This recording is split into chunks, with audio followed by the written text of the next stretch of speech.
what's going on, guys? This is Justin, Delaware Mike, and we are alongside with Mr. P. Mr. P, welcome to the XPW Studios. How are you doing? Hold on, Mr. P. Look, the money situation. No. We'll get there. Last month, when we did the homeless Jimmy thing, the Hell Assassin gave me this envelope. Yeah. That you gave him the money, and he said, "Oh, I can have That's the what money." was for you. Well, there was nothing in it. Are you sure? There was nothing in it. No, there was nothing. Are you sure? Yeah, no, you don't have to look in here. There's nothing in it, okay? Positive. That's the same envelope. Yes, the same envelope. Listen, there was no money in it. I don't know if Hellaware pulled a fast one. Yeah, I think he pulled a fast one on you. There was money in here. There was money. He doesn't seem like the type of guy that would do that. But are you sure? I'm 100% Well, I'm going to sure. talk to him tomorrow. I'm sorry, Mike. You got any electronic methods of payment? I got PayPal. You have PayPal. Everyone has PayPal. You have PayPal. I don't have PayPal. Venmo. I don't even know what that is. What about Cash App? Everyone has Cash App. I don't think. Look, I use a wallet. I'm not. Look, I have a wallet with a credit card and an ATM card. I don't know. I can't believe JD would do that to you. Oh, you know what? I'm gonna take care of you. I'm gonna take care of you after this interview. This has been going on. You know, I got people calling me left and right after the homeless Jimmy and the Drake Younger interview. I know. They want me. I'm doing this for you because we live in Smyrna. And transportation. I like Perry. I'm gonna do it. All right. We're gonna talk after this. We'll take care of it, pal. I hope you're not screwing this guy over. No, never. But yeah, we have Mr. P in the studio. Mr. P, thank you for joining us. How are you doing today? Good. Tell us how it started. Where are you originally from? Well, where I originally from, I live in and raised in Clayton, New Jersey. Clayton, New Jersey? That's where you lived there your whole life? Yep. Okay, so what was it like growing up there in Clayton, New Jersey? Well, it has ups and downs, but my childhood was pretty awesome until we got into the teen stage. That's where I started having strange thoughts, it went from Happy Bears, Cotton Candy, all that kid stuff, went to just rain, the rain just, and then it hits it. That's what happened when I turned 13. Oh, when you were 13. Yes. Okay, and when did you, tell us about wrestling. You're a manager now, you're starting off with indie wrestling. When did you first get introduced into pro wrestling? That's a good question. When I first got into the wrestling, it was WCW. WCW. Yes. It's called World Champion Wrestling, right? World Championship Wrestling? Yeah, and my first favorite wrestler, you're gonna laugh at it was actually Bill Goldberg. Bill Goldberg, he was actually one of my favorite wrestlers. Who's next? No. I don't blame you. I mean, when I was a kid, I thought Goldberg was phenomenal, like wrestling material. Like I said, I was a kid then. Hey, I'll tell you, those 30-second matches were classics. 5-star classics. That one that he beat a guy in 12 seconds, oh man, that was one of my favorite matches. I'm not gonna tell you, I mean, on the opposite side of that, I still mark out for Bill Goldberg, and I know I watch great wrestling, deathmatch wrestling, lucha, but something about a Bill Goldberg match, go back to 1998. I knew you were talking. And I still pop for that shit, especially that match in the Georgia Dome when he beat Raven and then he pinned Hollywood Hulk Hogan for the world title. That was special for me. I saw you got the world title against Hollywood Hulk Hogan. When I was a kid, like I keep saying that, but it was one of the entertaining matches when I was a kid. But when I got older, like I said, it's okay match, but I can tell a lot of people were roaring and some people throwing toilet paper, snacks, water. It's not worse than the Bastard at the Beach where Paul Hogan turned heel to join NWO. They're still making money off that NWO shirts. That's like, I think, one of the biggest selling things. Oh yeah, they're making their money. Vince McMahon bought that company between ECW and WCW. The T-shirts, the NWO, the whole coat, all that kind of stuff. All that stuff still makes money. Yeah, it makes money. So, what was your favorite match growing up? Like, what was one match you always went back to? Like when I was a kid. Yes. Oh, okay. my favorite match. I have no comment about that because there's so many matches. But at the end, as soon as I got older and I started to understand a little bit more how pro wrestling works. Okay. How old were you when you knew that it wasn't, when you knew it was kind of scripted? How old were you when you figured it out that they're not really I would say maybe 13. 13? Mm-hmm. How did you figure that out? Well, it's kind of hard to explain, but when I watch, let's just say WWE, it's kind of hard to explain, really. Yeah, it's kind of like when you learn about Santa Claus, you're like, this doesn't work. I know this guy. But how's this guy coming down this? Yeah. But all I can say is, and when I started getting more involved in pro wrestling, when Independence, when I discovered CGW, it was case of which Cage of Death has Team Blackout versus Team Cash. 6. Cage of Death 6. I watched that match. I was shocked how the guys can do those kind of buzz. Like one wrestler, I don't know if it's Chris Cash or something else, but I saw one guy went all the way to the top on where Robbie and Maiden was, and he jumped on the table on the wrestler. I was like, holy shit. Me too. I was at the very first Cage of Death in Mantua, Justice Payne and Lobo, and I was sold. That was the first CZW show I ever went to. I'm like, I love this. I love it. Instantly. Still do. And if we go rewind for a little, it's funny you brought up how people found out that wrestling was fake.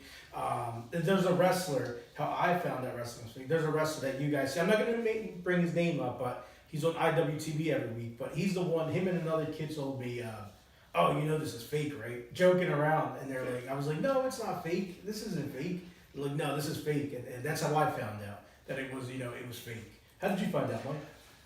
The blood always was real. So I could tell the scars on the head. So I'm like, people are like, and then you always thought this is the way people thought, like, all right, well, this cornball stuff is fake, but when it comes to the real match, it's real. The title is the real match. So that you kind of, Ric Flair versus Ronnie Garvin, that's real. And then the blood's real. So even at a later age, you're like, and then you want to believe it. You're like, Somebody told me, a buddy that I had went to college. And he knew a guy who was a wrestler, like an indie wrestler. And he told him, so this buddy of mine comes back and says, "Hey man, you know how they bleed? I'm like, "No." He goes, "They take a razor blade to their head." I'm like, "What?" He goes, Yeah. And I'm like, and then I started thinking about like some of these guys' heads, and I'm like, well, I guess it does make sense. But I didn't know that. That's how kayfabe stuff was. Okay. And then you start knowing that, Was this before your introduction to CZW? Oh yeah, way back. Yeah, way back. But everyone believed it back in the day. Everybody. I mean, they did a 2020 expose about exposing wrestling. Well, they wouldn't do that now because it'd be nothing to expose. Like, really? We're gonna... Okay, that was good. That was it. Can you imagine going to the 2020 producers like, "Hey, I got a great idea. What? We're gonna expose wrestling. Fake. Like, where have you been?" Yeah. But at that time, they actually did a show about it. It was controversial. Pro wrestlers wanted to kill them guys. So what was your first introduction to indie wrestling? My first introduction in independent wrestling, that my mom told me there was a wrestling show in Clayton High School in the gym. It was originally supposed to be a show, but after, God rest her soul, when the little girl from Clayton passed away because of murder. So when Jane found that out, he decided to make it a fundraiser, and that's his huge role. Okay. But to answer your question, it was actually Dog Pro Wrestling that introduced me into independent wrestling. Okay, and what year was that? It was 2012. 2012 was your first introduction. It was dog Yes, wrestling. I believe it was like in the middle of summer or fall. Okay, and then I know you got involved with old time wrestling, right? And that was early on around that time. So tell us how you got involved with old time wrestling. My involvement with old time wrestling started when I was looking for wrestling school to get involved or at least help out and try to be a pro wrestler. But I just, at the time, I had no confidence. I was struggling with anxiety and depression. But I did send them an email and they want to see me, so they gave me the days that are open for training and stuff. So as I looked the address and Google mapped it, I was like 5 minutes from my house. Wow. So I thought I could give it a try. It was August 2013 and I met Jim and Brian. They were at Jim's office. And one of the wrestlers escorted me to them, and I explained to them that I want to get involved in independent wrestling and learn how the business works and stuff like that. And ever since then, I've been helping out a couple shows, like 2 p.m. shows, and some night ones. I started in August 2013, like I said earlier. That was for old time wrestling. Who was Yes. running it at the time? Jim Jim, Arnold? the ECW senior referee. Jim Well, Arnold. former. Who was? Were there any guys that are wrestling now that were there that day, training or involved in it? From like today. Yeah, like any guys that became known. Like Brian Johnson. I know he scored a championship in some promotion called MCW, and he's Maryland. somewhere in Minnesota or something. Maryland Championship Wrestling? I'm not sure. I didn't check. Maximum. There's a maximum. There's a Maryland Championship Wrestling an Oh, hour okay. away in Joppa, Maryland. But Yeah, that's the one. Okay, Joppa, Maryland. Maryland Championship Wrestling. That's I could be wrong, so that's my fault. Sorry, Brian. Apology accepted. We don't have to take it any farther. who else was I think Tremont was had something to do with old time wrestling, right? Tremont, Jimmy Lloyd, I believe. Jimmy Lloyd. Jimmy Lloyd was originally trained in OTW as the first. Okay, so Jimmy was there, Brian was there. Anyone else? Eddie Hawkins. Now, before you say anything, let me clear that to you. Eddie Hawkins is a OTW veteran. Mhm. And he's been since 2012. So I feel like his time at H2O, he deserved better. I mean, if he's okay with the present gimmick, that's all good. If he's okay with his natural gimmick, okay, that's fine. But the point is, I feel like Eddie should get a little push. I mean, OTW give him a push as the championship before we close doors. Then, after Eddie's the champion, he turned heel, blah, blah, blah, blah, whatever. Adam Chandler, for those who don't know, Adam Chandler, he's retired right now. Adam Chandler, very phenomenal. He has the body, he has the cardio, and he takes it seriously. A very impressive look, absolutely. My first time seeing him was at your promotion, CWFPWA, and I was very impressed. Do you remember Adam Chandler? Mm-hmm. The bald guy, The old guy. the African American. Yeah, I remember that guy. Yeah. Yeah. He had a good look. Yeah. Also, Loudy was old time wrestling, right? I believe Larry Loudy. Short? Loudy from Oh, Larry. Loudy, yeah. Sorry about that. I'm here and there, so just let you guys know. Larry, he's not involved in old time wrestling. Okay. He's more Sorry. using. OPW. Oh, isn't he Yeah, OPW. on point? Man, there's so many New Jersey federations. New Jersey's good. If you want to wrestle and you just want to wrestle, live right in the middle of New Jersey. You know what I mean? You got your. You do know. so many. But yeah, sorry to interrupt you. So Loudy was not in old time wrestling. Yeah, Larry, I don't know his history in professional wrestling, but let me tell you a secret. Do you want to know who's the one that introduced OTW Arena to On Point? Me! Do I get credit? No. No, I don't. Well, now you do. That's typical wrestling business. So how did you introduce On Point Wrestling to the arena?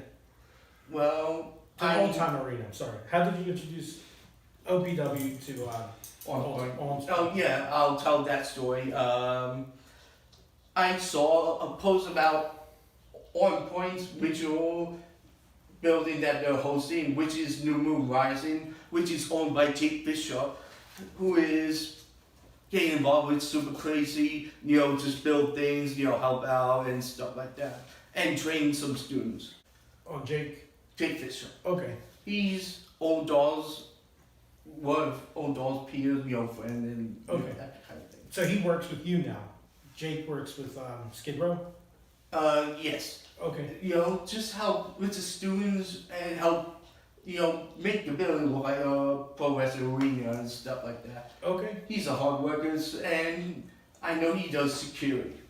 Okay. And so that's he. You went from him to Loudy to introduce him to the arena. Actually, it was Tremont. I introduced the building. Oh well, this is what. Larry and Tremont were original On Point promoters. They worked together. Yeah, I remember that. So I sent Tremont a message and hey, check it out this place and see how it goes. And for next thing I know, they're hosting the show there. They're hosting a show there, yeah. It was their fourth show. On Point Wrestling Sports Show. Yeah. It was called Fight or Die or something. Okay. I was going to ask you about the training. So you went to the school, and we started talking about everything else. You went to the school, and what happened? To On Point, On Time Wrestling. When you went to train, when you signed up, when you... We're always interested in like people's experience right when they walk in. Like, what do they do? Like, the money you pay, you have to track. Like, what do you do? So, everything's different. That time I was doing like the concession stand, like snacks and all. Yeah. I was there at whenever On Point runs the show. I just help Jim with snacks and drinks and pizza and all that stuff. Oh, okay. But what about the training? Well, I tried training, but like I said, I had no confidence or have right heads. I tried to do training and I just didn't do it the right way, Like for example, let's just say if you have an autistic kid, I have Asperger's by the way. If you have a severe autistic kid to a bump, they won't do it because it could hurt their sensories and all that stuff. So, you didn't. Okay. my anxiety got in the way. That's how I failed it. Did you do anything that day? Did you do any of the moves? Did they have you? No. What? I did watch them do the moves, drills, rollovers, bumps, and moves. Simple stuff that you train in Western school. At least you tried, because I've never even tried. I don't even want to go near it. Nothing wrong with being a fan. Oh, yeah, right, yeah. There's always two sides of the guardrail, right? Yeah. Two sides. Yeah, So when you first started and you were helping at the show, what time did you have to arrive there to? Did you have to set up the stands and all that? Did you have to set up the chairs? yes. Okay. So you I do it because I want to help them out, and it's all part of paying your dues. Even though I'm not a student, but I still like to be volunteer and help them out. No, I've done that too. Just to be in the scene. Yeah. Absolutely. Promoters always need help. When you like wrestling, you like everything about it. You're like, hey, you know, you need any help? Help out, you know, just doing little things. You're like, yeah, I'll help. Hey, can you pick this guy up? He's on the way. Like, yeah, just to help out. Yeah, it's Yeah, good. but you do these interviews for yeah, Huh? Mike. Yeah, I don't do these. No. Yeah, it reminds me. Yeah, get that play pal, whatever you're doing today. Yeah, get that going. Back to the interview. So yeah, so old time wrestling. You were out there setting shows, setting up for the shows, helping out with the concession stands. Any fun, cool stories you could share with your time with old time wrestling? While you were there, anything comes to mind? Your favorite story? Like Anything that comes to mind? Anything okay. crazy that happened? My favorite story would be Santa Hogan, of course. But Santa let me Hogan. tell you about that. It was December, maybe a few months before his passing. God bless his soul. Anyway, he was there, and a buddy of mine that, another buddy of mine, they were sitting together, and one of the wrestlers was about to do a promo, and he quote, "Saying real," and everybody was like pointing at Santa Hogan. I laughed so hard about that, and Hogan was ready to rumble, but I told him to calm down. So you were good friends with Kevin Hogan. Very good friends. What was when did you first meet Kevin? Well, we never met. Like, hey, my name's Perry. How you doing? Be there. Hey, but the truth is, I'd seen Kevin Hogan around like CDW show at Flyers Skate Zone. Like, I went to the first CDW show and at the Flyers Skate Zone, which I already mentioned it. It was January 2013. Wow. I was gonna go case him there, but I pussied out. But that's because my anxiety was so bad, and I was crying a little, and made my mom upset because she did call the building to like, where should my son get his tickets and stuff. It was so crowded. I just feel like I just ran now. Oh yeah. Would it have been better if you had someone with you, like to help it, like take it easy, you know, like because I get anxiety too going stuff. Yeah, Like absolutely. I like things make me anxious. Everybody's got a level of anxiety, Well, that time mine was so high. and you know that's interesting because what gives somebody else anxiety might not give someone else anxiety, and then what gives that guy, you know what I mean, like deathmatch wrestlers. They just walk in. They're like, not me. If I'm like, Yeah. I'd be scared. Like you're just walking around calm. They're like that. But then they might be anxiety about something else, and I'm not anxiety about like I can drive in cities with no problem. Other people like can't handle driving. Good. It's funny you brought that up because I used to get really bad anxiety going to the arena early on in the Really? CCW. Why? Yeah. I don't know, just a crowd. You know, what I mean, it was a big crowd. My dad would always go with me, but I would always get like, oh man, I would always get anxiety when we parked and you seen the line wrap around the arena. I don't know, now I don't, but back then when I was a kid, I would always get a little bit of anxiety. Really? Yeah. I would have to walk through, you know what I mean? I used to walk through the back of the line and everyone was like looking at you. I don't know why, man. I always got anxiety. Because they're like, who's this guy? What's he? Yeah. Just wait a minute. What's he looking at? Yeah, what's he doing? Yeah. These guys look wild. Yeah. It It is. Those hardcore indie fans are intimidating to somebody who's like not used to. It's not like you're going to a Flyers, well, even anything where there's rowdy people drinking, yelling and stuff.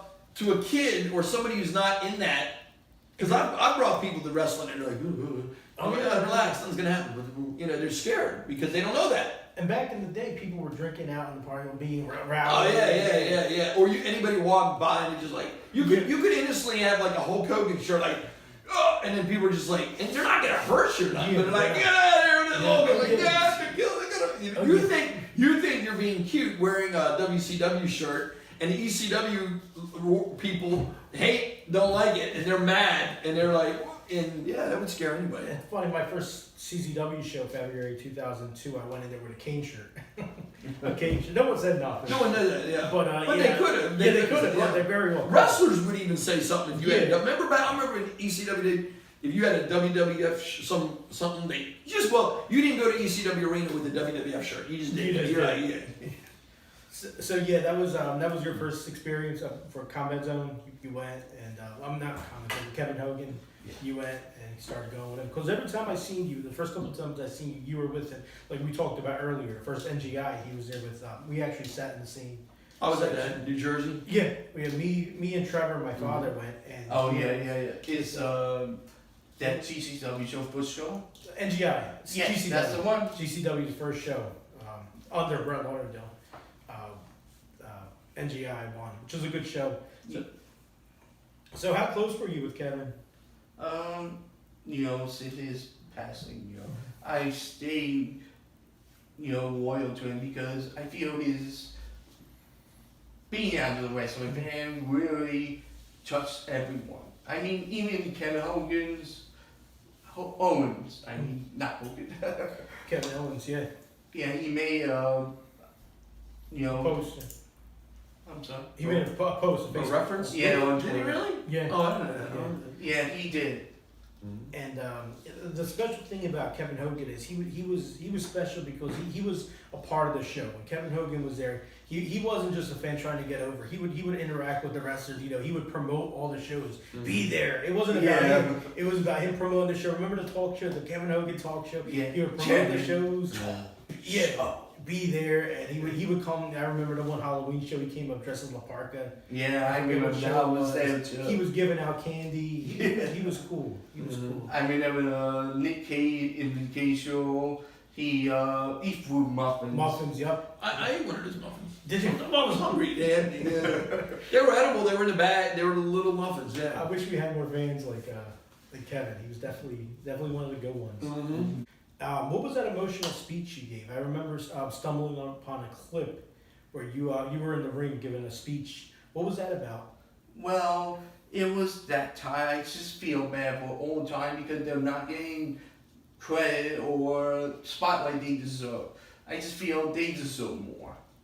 And the speech was to express how loyal and how great the guys at OTW are. Even though I kind of break the keyframes. What's that? How you? Kayfabe. Yeah, keyframe. Keyframe of the story, but the guys went out there, hugged me and stuff. That's the true family of wrestling. So Old Time, you think Old Time was a big family? Everyone in there. So what was that promo about? You just did someone put you up to it, or you just went up there and? I just went there and I think Jim made Old Time just have like old school style type of wrestling with storylines and stuff like that. I mean, as years go by, they try to do a little different, like Adam Reed or kind of like Fall Counts Anywhere type of thing. I mean, they use candlesticks, chairs, table, ladders, or whatever. Their first TLC was during the 200th night show. It was Eddie Hawkins versus Brian Johnson. Okay, that was a TLC match. Yes. And who won? Who won over? Well, it was. I forgot what stipulation that is for. I know if Brian lose, he walk away. Okay. But however, he came back with a present gimmick. So. Okay, so you feel like it was some. Not only was it something special, but something different Old Time Wrestling that you don't see with in other locker rooms or other companies. Yes. So once your time was done with Old Time Wrestling, you jumped into Combat Zone Wrestling. Well, you worked with Combat Zone for a little bit backstage. Yes. Correct. How was your experience with Combat Zone? And what were you doing? Let's backtrack a little. How did you get into Combat Zone? Well, actually, just to correct you, it was before I joined Old Time Wrestling. Oh, was it really? Yeah. Okay. I helped them out their February show, maybe their April show, May, and I guess as I know, I start I stopped since October because DJ stopped responding to my email. Which, Okay. Huh? Oh no, I was just saying. Yeah. So what were you doing with Combat Zone? I was, trying to help them set out the ring. Oh God. It's I was hard, out right? of shape. No, seriously, out of shape. And It's a lot of I work. had acid reflux, Oh, yeah. but you did a little bit of the cameraing too, didn't you? No, I didn't start the camera until 2015. Okay. And what was that with Old Time Wrestling? Yes. Okay. They put me in like a ring camera. It was Brian's camera actually, and they want me to record the matches so Brian can tell the student what they did wrong, what's appropriate, what's not appropriate. In terms of like ring psychology and the moves and other stuff. Okay, that's Brian Atticus, right? Atticus. It was Brian Johnson. Brian's Oh, camera. okay, Brian Johnson. I thought Atticus. No. Okay. So what do you think was the biggest difference between Combat Zone's locker room and Old Time's locker room? Combat locker room, they had great talent, but at the same time they're a little cocky and egoistic, like shady. Okay. But at the own time, I feel welcome. I feel I'm part of the group. You feel more like a family. That family feel. Yes. Every locker room's different, you know what I mean? Everyone's different. What about how would you compare Old Time's locker room with Skid Row's? Well, I feel more welcome at old time locker room. Skid Rows. Actually, I shouldn't say Skid Row because I get along with the students. Okay. So let's back up a little. So you're with first start off with Combat Zone. Once you're done with your time with Combat Zone, that's when you reach out to Old Time Wrestling, right? Old Time Wrestling runs till when do they run till? Well, they keep the same bill until 2018. 2018, that's right. And then Jim tries to find places so we can, keep the spirit alive. But it stopped because there's a lot of COVID. COVID stopped everything, right? That's I had COVID. God. I messed everything up. that messed everything up. So many small business that killed almost every small business out there. It was tough. A tough time for sure. So you go with Old Time Wrestling to On Point Wrestling. On Point Wrestling, you're doing a little bit of video editing. Well, I do the promotion I done work for is OTW, Door Pro Wrestling, IW Advantage, and some other promotions that use their building. Okay. Well, set On Point, of course. And there was one more. ECWA. You did some work with ECWA. So tell me about your IWA Vintage. How did you get approached with to work for them? Well, I started IWVs when I met the promoter. It was WrestleFest, I believe. Or was it? Well, let's just stay with WrestleFest because that's where I met Jim. You met Jim at WrestleFest? Yes. I didn't know he was promoter of All Pro Wrestling. Well, he hired me after the IWVs show, like the return show and stuff. It was at the Allen Center at Bridgeton, New Jersey. And that's how you got introduced to IWA Vintage, you said? No, I got introduced IWVs. I don't know, it was Kevin who introduced me, the promoter, or what. But I know, excuse me, I know IWV is my first outside ODO promotion I film and ed for. I didn't learn how to do multicam editing until I met Michael Panko, who does CCW and all the happy stuff. Let's go back to, was it 2015? I know it was Alzheimer's Terry show, run by Chris. What's that? I'm sorry. Alzheimer's Oh, by Chris B, right? Chris, how do you say his last name? I I'm don't gonna know. talk about Chris B from Home Point Wrestling. Yeah, well, it was CCW charity show, so I was contacted maybe by Chris to ask if I could film, and no, actually it was Maven. Maven contacted you? No, I contacted Oh, him. you contacted Maven. Yes, so Pango taught me like different things and like video editing, how to shoot a Western show, and you know. And Mike, you're talking about Mike Pankos showed you all this, right? Hmm? Mike Pankos showed you? Michael Pankos? He- He's he's very smart. I can tell you that. He's very smart. He took a lot of care of all the backstage stuff at CZW, all the editing, all the stage Yeah. setup. Yeah. You were you cool with? You I hear the name all the time, but I never. I recognize it if I saw him. I just don't know who it is. Mike Pankos. I see him from time to time. Pankos, yeah. Pankos Productions. He was always at ringside. He had he always had something on, right, with the camera stuff. Well, that was time he used a mini DV camera. That's right. Yeah, so I'm guessing the wires and stuff, or trying to get digital, maybe digital recording, something like that.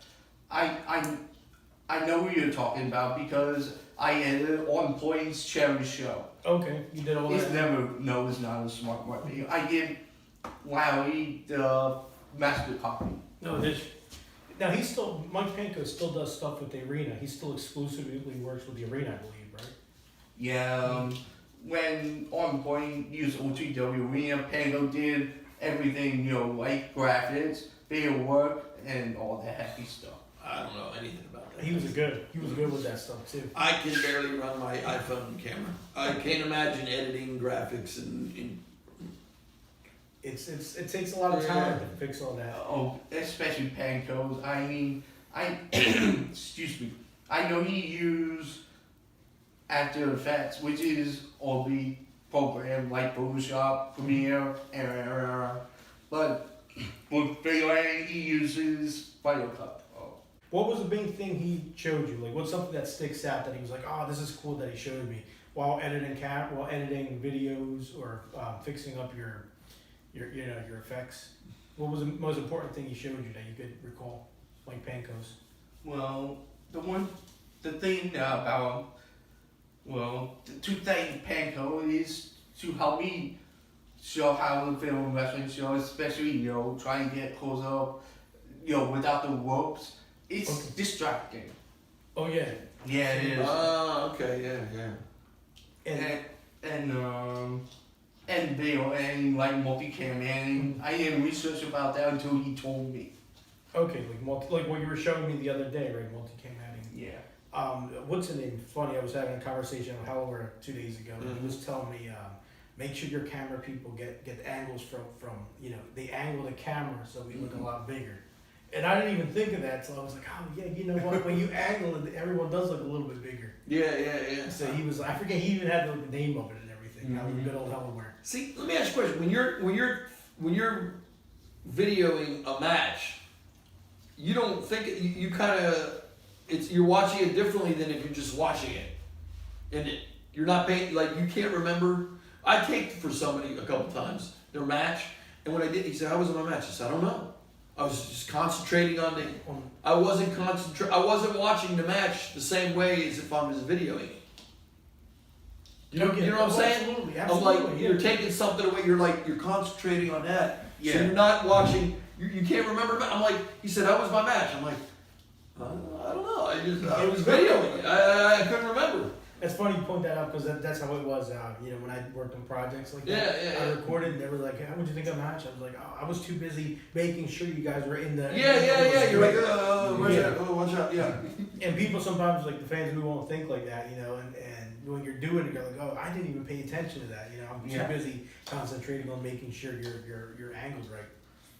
Well, about my film skills, I wouldn't say I'm a perfect cameraman. I mean, here's something that might interest you. Matt Tremont, Double Stuff Video. I used to work for him since WrestleFest. For Double Stomp Video. That's Yes. right. I forgot he did run Double Stomp Video. Yeah. And you and Chando worked together, right? Mhm. That's right. I know Chando did all the editing Yeah. and stuff for it. Yeah, I taught Sean pretty much what Pantos and James Bigelow taught me. So if we have any fans watching that are interested in starting to get in the indie scene recording, like you said, you would just email promoters and offer help. Is that something that's like, accepted in wrestling? They'll take it. They'll take it? They want help, trust me. Is that something you would recommend for fans if they want to get involved with filming? That's the best way to do it. Email the promoter. Oh, I'm sorry, can you repeat? So for fans, say for fans watching this right now, and they want to start helping out at shows, filming. Oh, right. Would you recommend emailing a promoter? Well, I'm gonna be honest with you. It's a coin toss, to be honest. Not all promoters are. How I say this, like honest. Mhm. When I look Jim in the eye, okay, this is an honest man. Okay. Because I look at his name up, he is actually what he is. You know, a senior rep for ECW, and I saw his Reddit, like asking questions and stuff, and what most he say is true. Okay. I guess you could go to I'd go to a show first instead of emailing. I'm just saying, and if you really like that, if it's near you and you just want to get into wrestling, I guess if you just say, can I come on and help? Or can a guy really gonna come on? And I don't know, maybe some would, some wouldn't. Some might have so many students, they're like, yeah, we don't need you. But there might be some that like, yeah, we need you. Mm-hmm. I mean, you know what I mean?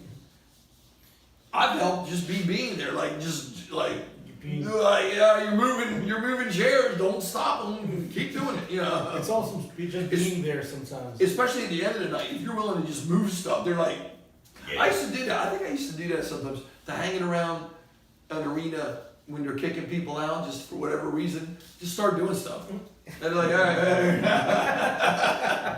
You and the gimmicks. Yeah. I don't know where I did that at. Acted like I worked there. Oh, I might have been back in the ECW days or something. So we go back to COVID. COVID started. Everything the world got shut down for a couple months. I don't know when wrestling started back up, but I remember our first show, the first H2O show they did back. They did a little convention, a little meet and greet. That's where I met Mike actually. Yeah, I went there. That's where I met Mike. Me and you went, and then shortly after that, you started training with Skid Row Academy, right? What got you to? What made you? What was the deciding factor that you were like, oh, I'm going for training? Well, you were there, of course. Yeah.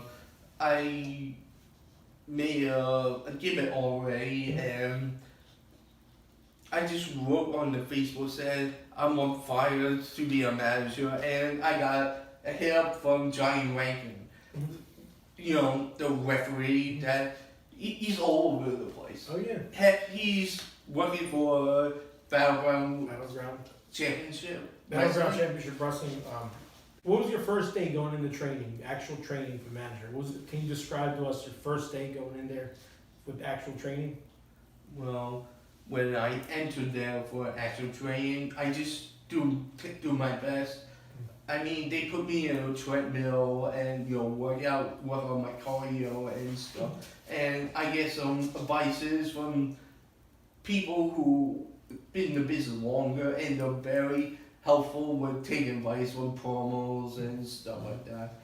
I did announcing. Well, I never really announced in public before, like a wrestling show.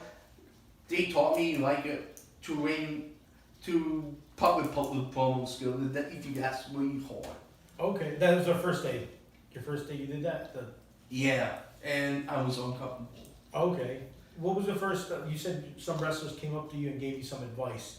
What was the best advice that that sticks with you till this day? Well, every wrestler is different when it comes to advices. Like Johnny sent me a link, like how to do character promo. Guess who hosts it? Who's that? Quack Mike Quackenbush. Okay. Yeah. So you started with the training at Skid Row. You had Rankins, the referee Rankins reached out to you. You start off the first day, you know, you get everyone's introduces themselves to you. They give you advice. You practice ring announcing. What's next? You start going back there a couple days after that. What do you work on? You mean like this year or the time? Your first introduction is. Oh, right. Yeah, right. you the first day. You mean my debut? Well, no, Oh, okay, okay. you start off. They give you advice. You practice ring announcing. What's the next thing they work on? Do they ever make you take bumps or anything like that? No. No, just really practicing on Yeah. your microphone stuff, Yeah. character development. So how does Mr. P come about? Well, Mr. P is inspired by a Puerto Rican promoter I know in Japan of bitters. You know what I'm talking about, right? Yeah, The bitter, he's the main inspiration of Mr. P. Except Mr. P is more obnoxious and more focused on comedy kind of thing. That's why I gotta pass a while. Mr. P. So that's how Mr. P came about. During that, how many months in were you when you debuted? You came out as Mr. P. Yes. It was August something. It was Tales of Super Crazy, where they had Brian Cage in the main event. I was on second match.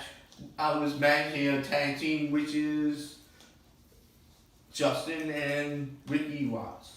Okay, what your first match going? You know, were you nervous going out there? Oh, big time. Were you? Mm-hmm. Did anyone calm you down and they say, hey, you know, you're going to do great? Anyone go out of their way to say, hey, you know, don't sweat it. It's going to be a great show. Yeah, pretty much.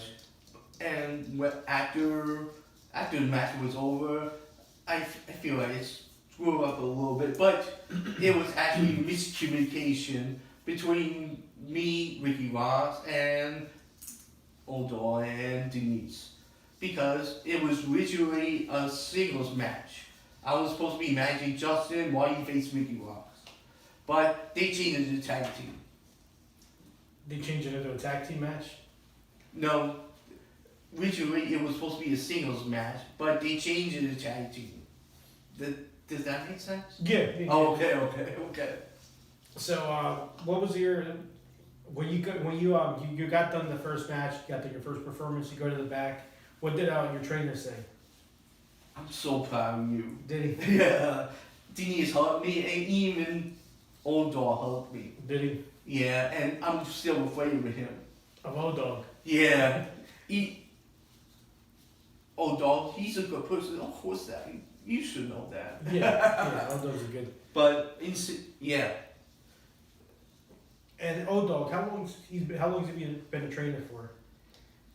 As a wrestler or just as my trainer? As a wrestler.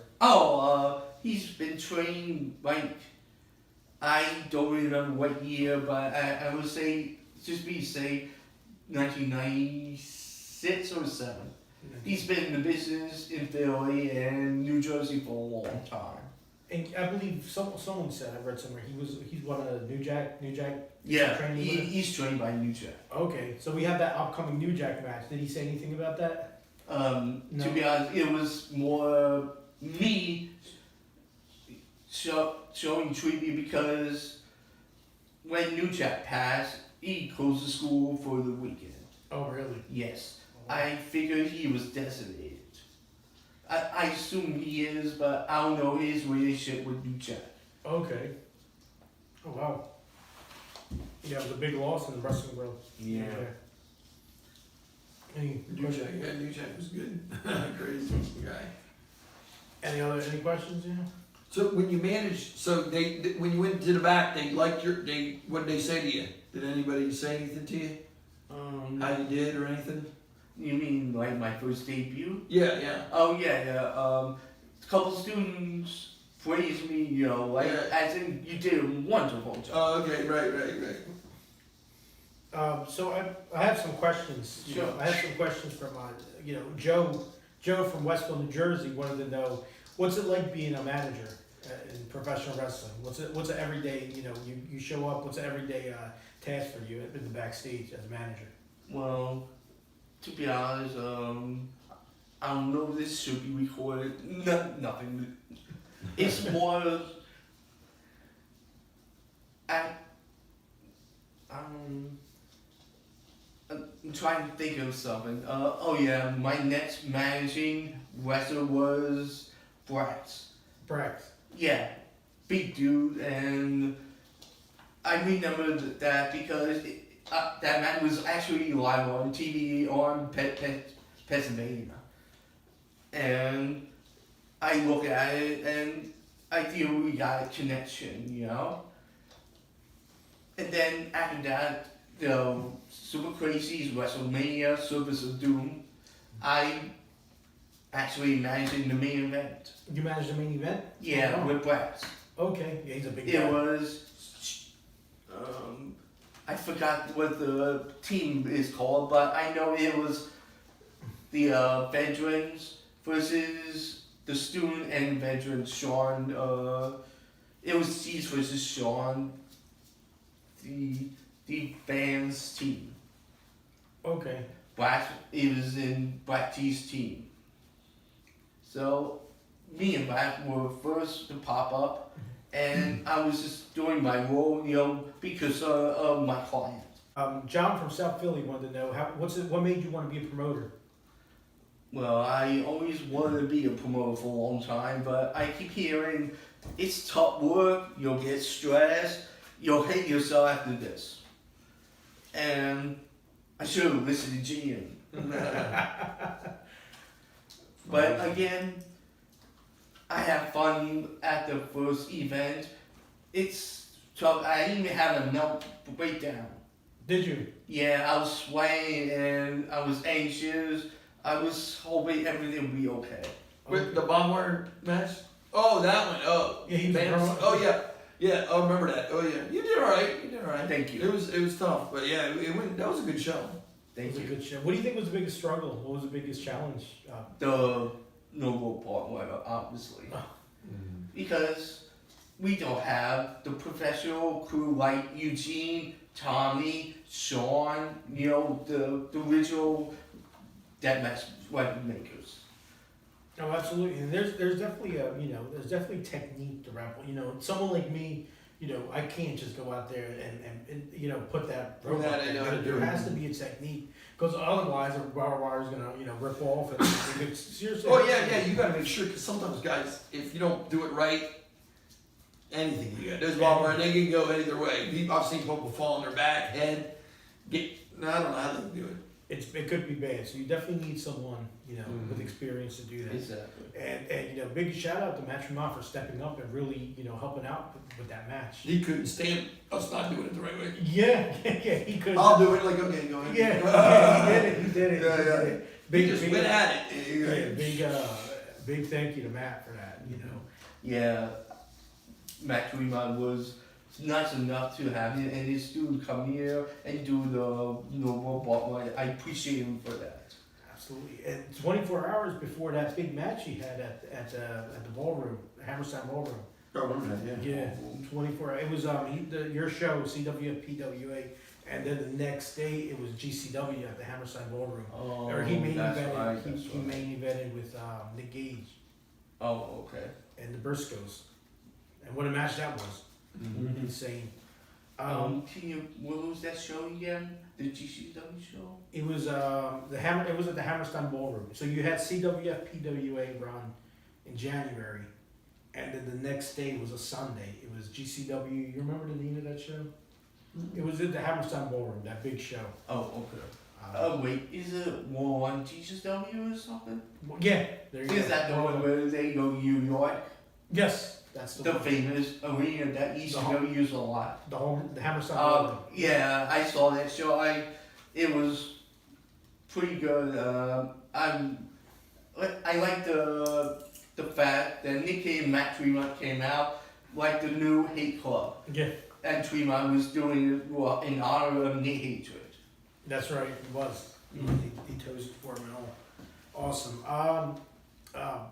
back to John. John from Westville, New Jersey wanted to know who was your favorite person you managed so far? To manage, right? Yeah, that you managed. Brax, obviously. Right, because you got the main event with him. He's a big guy. I Yeah, can't wait to big see him. guy. I enjoy working with him. Very nice guy. Okay. Any other questions? No, not really. In my mind. I'm just excited about this next show coming up. So, what's your thoughts on this show coming up? Which one? XPW show. Oh, yeah. The next show I'm promoting, which is helping you out because you've been in the SBW for a very long time. Yes. Absolutely. What's your thoughts on it? On the card, on the whole show itself, the way it's presented. See, I should give you credit for that. So, what can we see? You have a CWPWA show coming up in March. What are any ideas going into that? Anything we could look forward to? The The CWPWA show in March. you mean May? May. Sorry, May. All good.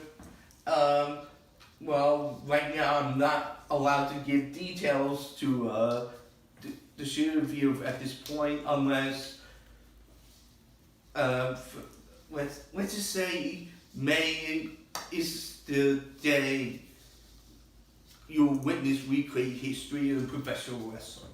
Awesome. Thank you. You have any other questions? No, I'm just excited about the show.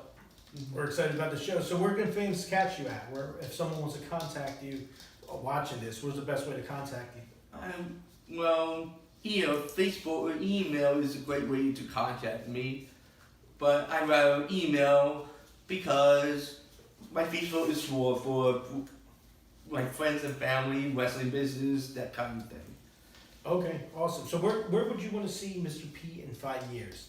Ideally, in the perfect world, starting today, in 5 years, where can we see Mr. P? In the perfect world, where would you want to see him? Being a billionaire and a casino owner at Las Vegas. What? Kissing abroad? Oh, God. What about WWE? If you had to choose between picking WWE or AEW, which one would you pick? Honestly, AEW. AEW? I mean, WWE had great years, especially Attitude Era. Phenomenal era.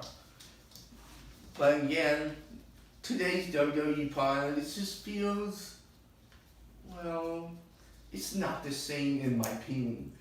Oh, But I don't mind watching AEW on TV or with friends, but I'm not paying $3,000 for a front row. No. I mean, trust me.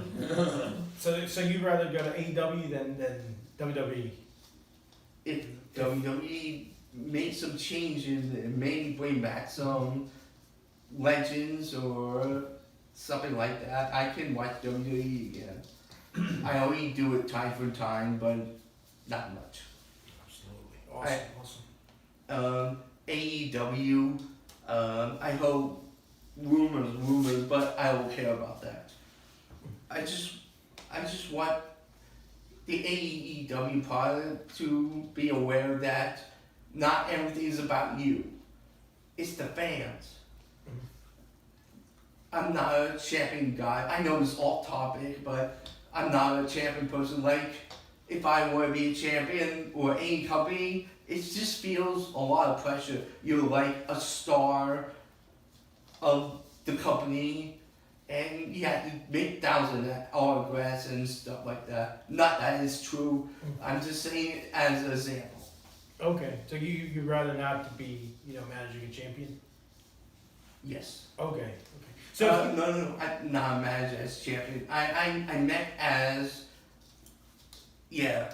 you'd rather not be a champion, right? Yes. Okay, you'd rather not be a champion, signing on autographs. Okay, last question I have. If you had 3 people, past or present, that you could manage, who would they be? 3 people in all professional wrestling. Jason the Terrible, Wing Spirit. I would definitely manage him. Okay. And the second person, you're gonna hate me for this, Hardcore Holly. Hardcore Holly? Yeah, he's tough as nail, unsafe, but he's tough. Okay. He's like a muscular warrior that Mr. P would send anyone not.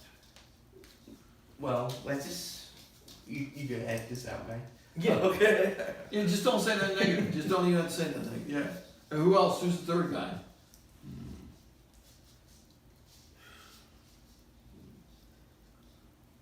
I would say, and I got nothing. That No, those are the two Two guys. guys. That's Two good. guys. Last question. I know I said the last question was the last question, but this is the last question. Your favorite two managers of all time, past or present? Victor, of course, and Paul Bearer. Paul Bearer. Okay. I liked J.J. Dillon and Jason Knight. I like Jason Knight. Jason He Knight. always sneak into the ring in ECW and Is he just incredible? yeah, just incredible. Yeah, Impact players. I like You know okay. why? Jason Knight. You know who I really liked? Cyrus from ECW. Yeah, Cyrus. Yes, I was just good. And Is he the guy that pretends to be a manager of TNT? the network, yeah, the network. And it's funny. I always wanted to have a gimmick where you know how he used to come out and say the network doesn't approve this. I love that. I love that. The right to censor. You know, I know they weren't a manager, but I mean, I love that gimmick. You know, I love that that gimmick where you know, what I mean, that goes totally against what you believe and you stand for. So I like that. Of course, Sable. I mean, Sable. You know, growing up, I was like, oh, yeah. Sable. Definitely one of my favorite managers, and Mr. P, of course. Any other questions? No, I'm good. I'm good. Mr. P, thank you. No Thank you for your problem. time. See you in the next one.